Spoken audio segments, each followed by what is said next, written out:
দীর্ঘদিন পর প্রাণ ফিরে পেল চাঁপাইনবাবগঞ্জ জেলা ছাত্রদল।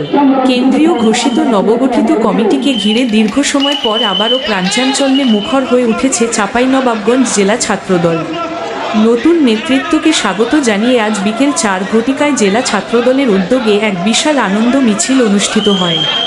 মিছিলে জেলার বিভিন্ন উপজেলা, থানা, পৌর, কলেজ ও ইউনিট ছাত্রদলের নেতাকর্মীরা স্বতঃস্ফূর্তভাবে অংশগ্রহণ করেন। পাঠানপাড়া দলীয় কার্যালয় থেকে শুরু হওয়া আনন্দ মিছিলটি শহরের বিভিন্ন গুরুত্বপূর্ণ সড়ক প্রদক্ষিণ করে। এই সময় নেতাকর্মীদের স্লোগানে পুরো শহর মুখরিত হয়ে ওঠে।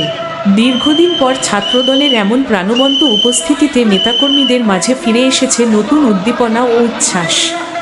নবগঠিত কমিটিকে ঘিরে তৃণমূল নেতাকর্মীদের মাঝেও দেখা গেছে ব্যাপক আনন্দের আবহ।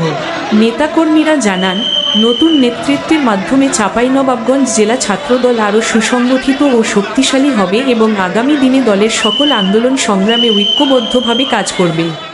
মিছিল শেষে বক্তব্য রাখেন জেলা ছাত্রদলের সভাপতি মিম ফজলে আজিম সিনিয়র সহ সভাপতি, ওমর ফারুক রানা সাধারণ সম্পাদক, আখতারুজ্জামান সিনিয়র যুগ্ম সাধারণ সম্পাদক, নিজাম উদ্দিন রিপন সাংগঠনিক সম্পাদক, মোখলেসুর রহমান। প্রতিবেদন সাজু।